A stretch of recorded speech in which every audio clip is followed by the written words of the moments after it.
Welcome to rSlash Am I the Butthole, where OP steals his ex-fiance's house. Am I the butthole for not telling my former fiance that I bought her dream house? I'm a 38-year-old man, and 10 years ago, my fiance left me a few weeks before our wedding. We grew up in a small town. We were friendly and went to the same school, but we were never in the same clique. She was one of the popular kids, and I wasn't. A few years after college, I moved back home when my dad got sick. I found a job in my field about 45 minutes away from home. I would help take my dad to his chemo appointments. It was during one of those appointments that I ran into my now ex. She was working at that hospital. One day, while I was waiting for my dad, I asked her out. It turned out that we shared a lot of the same interests. It seemed like our relationship was going great. About a year or so into dating, my ex and I moved into a rented house together. The following year, I proposed. We began looking for a house. My ex always wanted to live in her grandparents' house on the lake near our town. Her family was forced to sell the house when her grandparents died because of an inheritance dispute. 6 months before our wedding, a chance event happened. The couple who bought her grandparents' lake house had grown tired of our snowy winters. It took some work and nearly all of my savings, but I was able to buy her dream house. It was going to be my surprise wedding present, so I didn't dare tell her or anyone in her family about my plans. A month before our wedding, my ex and her friends went to Miami for her bachelorette party. Uh-oh. Oh no, okay. I'm not sure of everything that happened there. Part of me doesn't really want to know. But I do know that her high school boyfriend was there. Yo, what? Hold on, her high school boyfriend? Like, coincidentally, or did she invite him? Yo, did this woman invite her ex to her bachelorette? What the F? When she got back from the trip, she broke down and confessed that she was afraid to get married and wanted to call it off. It was a mess. She later moved to Florida and eventually married her high school boyfriend. I ended up moving back to the city for an amazing job. In the meantime, I still had the lake house. With the help of my mom and dad, we started to fix up the lake house. It took a few years. My mom and dad would look after the contractors while I was in the city. Having that house was perfect when everything locked down for COVID. I was able to escape the city and work remotely from the lake house. I now live there full-time and work remotely. This summer, we had 4th of July at the lake house. My sister-in-law used photos from the lake this summer in her Christmas card. One of those cards made it to my ex's cousin. The cousin recognized the house. The Saturday before New Year's, my ex's mother and sister were at my front door. After pleasantries and answering their initial questions, they made an offer to buy it. I refused. They were not happy. God, I love this story.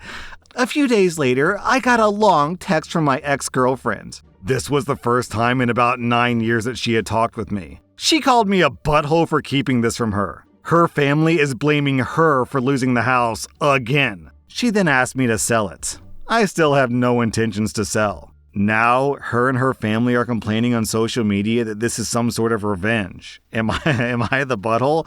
OP, okay, let's be super clear. Even if this is revenge, even if you bought this house for the sole point of saying, screw you, ex-girlfriend, and you don't even like the house and you plan on burning it down one day, that still would not make you the butthole. It's really simple. This is super, super simple. They had 2 opportunities to buy the house. They had the opportunity to not have a stupid inheritance dispute, and even if they did have an inheritance dispute, they could have bought it from the estate. The second chance was when it went on the market, they could have bought it then, but they didn't because they're greedy and stupid and selfish. But the thing is, I don't even think OP bought the house for revenge. Clearly, he bought it because he loved his girlfriend. Honestly, I gotta say, OP seems like a massive green flag in this story. First off, he's the type of man to move back home just to take care of his sick father and drive him to chemo appointments. Green flag. He used his life savings to surprise his fiancé with her dream house. Green flag. He has a close enough relationship with his parents that he can entrust them to watch over his house while he's in the city. Green flag. I mean, this guy is just a sea of green flags, and she's a sea of red flags. I still can't get over that this woman went on her bachelorette party with her ex-boyfriend. Man, if I found that out, I would cancel the wedding, no doubt about it. Anyways, OP, you are easily, solidly 0 out of 5 buttholes. They had their chance.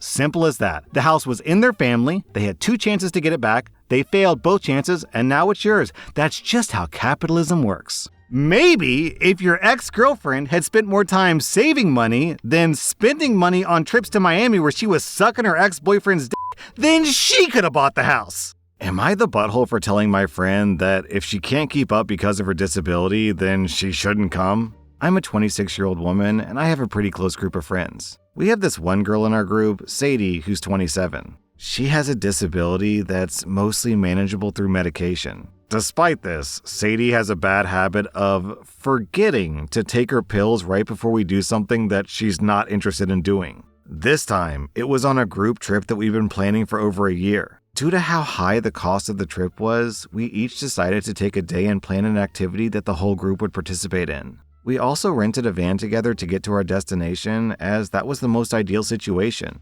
The first issue with Sadie came up when getting to our destination. Due to the length of the drive, everyone was going to be driving 1 hour to get to our destination. Right before it was Sadie's turn, she had a flare-up and couldn't drive, so another friend took over. The next morning, my friend had planned a tour of the town. We all reminded Sadie several times to take her medication, as this was an expensive tour and we didn't want it to be cut short. Well, she forgot and the tour had to be cut short. This is when I got genuinely upset because this was now my money being wasted. Throughout the week, she had flare-ups pretty often. The actual fight that led to me posting this occurred on my day though. The previous day, Sadie had no flare-ups. It was also her day to plan. That was because she had set alarms to take her medication regularly so she would be okay. We all reminded her to please take her pills again on my day. I decided to take all my friends on horse rides on a trail because the trails in this town are known for being absolutely beautiful. We paid extra for a basic lesson prior to the trail. In the basic lesson, we were all paired off based on experience and performance in the small arena they had.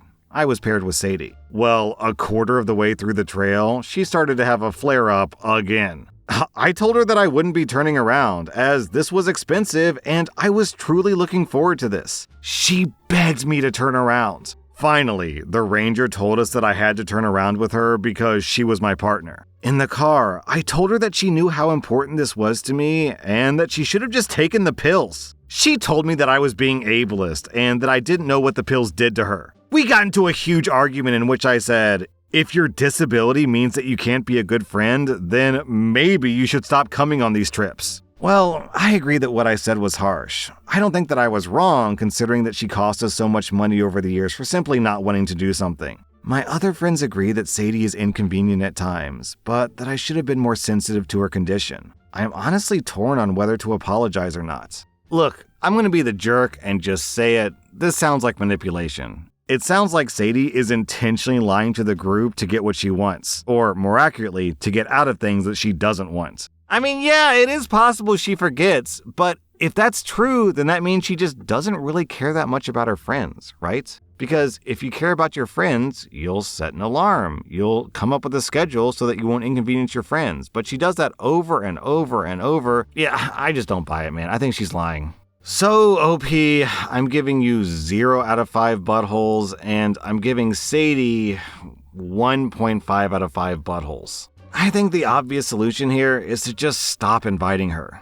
Am I the butthole for cursing at my niece when she went into my office when I specifically told her that it was off limits to guests? I'm a 28-year-old man, and my sister, who's 33, is visiting me this week with her daughter, my niece, who's 13. I was excited to host them in my house because I haven't really seen my family much ever since I moved away from our home state for my career. For context, I'm a lawyer at a large firm. That means that I have to take work home often, which is why I have a room in my house set up as my office. My office has privileged information about cases and clients. Long story short, when my sister and niece arrived yesterday and after I helped them get settled in, I told them that there's only one rule that I have for staying in my house. My office is off limits. Fast forward a few hours and everything's fine and dandy. I'm just sitting on the couch with my sister watching a movie until I get a call from my senior associate at work asking me to do a quick review of a document that he sent me via email. When I get upstairs, I see the door to my office is wide open and the lights are on. When I go in to investigate, my niece is in there sitting in my chair and she's taking selfies with her feet on my desk. I was beyond furious. I only have one rule for guests at my house, and it's to stay out of my office. I have that rule for a reason. Not only would I be at risk of disbarment, but the integrity of the entire case would be jeopardized if any of that information is leaked. While I'm not accusing her of that specifically, I just don't want uninvolved people in my office taking pictures and posting them on social media, where there may or may not be protected information in view of the camera. I asked her what the hell she was doing, and she said, "I was just curious. I want to be a lawyer like you when I grow up." Whoa! I told her, "Get the F out of here and stay out, you little bitch." My sister came running up the stairs after my niece started crying, and she told me that I was a monster for talking like that to a kid. I told her that she had no business in my office, and my sister said that it doesn't matter because she's just a kid. So, am I the butthole? Alright, okay. This is a really easy everyone sucks here situation. Obviously, the kid shouldn't have come into the office. She broke the one rule. That was very, very rude of her. However, OP, my dude, calm down. Pump the brakes. What is wrong with you? She wasn't rifling through your drawer so she could publish confidential information. She was taking selfies on a desk, okay?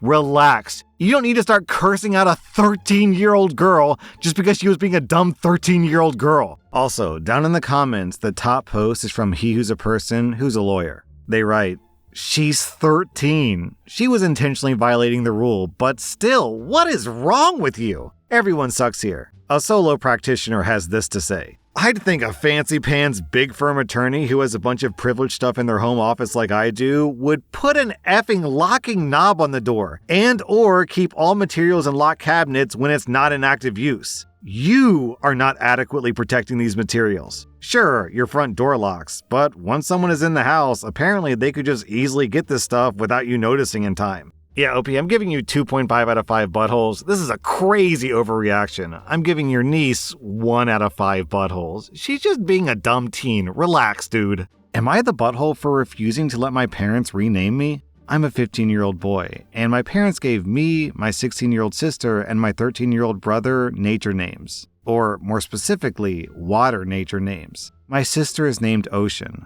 I'm Cove, and my brother is River. Our parents wanted our names to have a theme without having matching initials, so those are our names. The story was told to us when we were little, and my parents were proud of the names they gave us. Back when we were all stuck at home, my parents started to express regret about their choices in names for us. They actually told us over dinner one night that they wished they had given us better names, and they apologized for making us live with the names that we were given.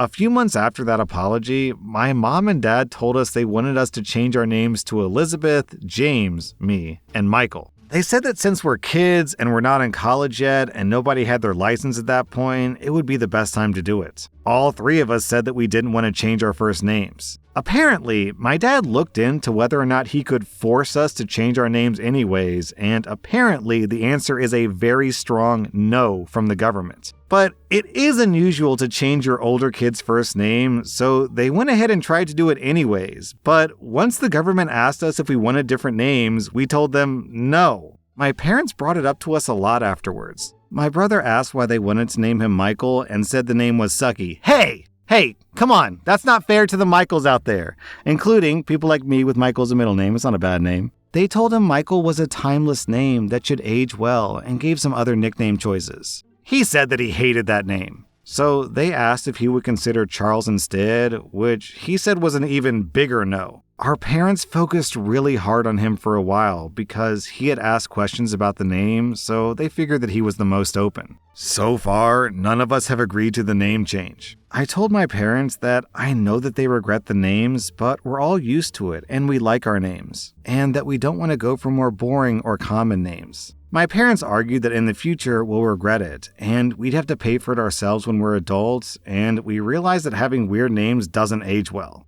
I asked, why can't they just let us do that if we decide to? They said that we should be thinking more about our futures, and they accused me of having a really bad attitude because I said James was as bad to me as Cove is to them now. They told me to look online, and I did, and I saw a lot of hate for our names. But I told them that it still didn't change my mind. My parents said that we should respect them enough as parents to allow this, and that we're all being disrespectful. Am I the butthole? Yo, what's disrespectful is completely ignoring and trying to steamroll your kids' decisions. I understand that at the age of 13, 15, and 16, none of these siblings are legally adults, but that is definitely old enough to have a valid opinion about your identity, your name, who you view yourself as, and the person that you want to be. A normal conversation would be like, hey, sweetie, hey, Cove, we feel like we gave you a bad name, so we're thinking about changing it to Michael. How do you feel about that?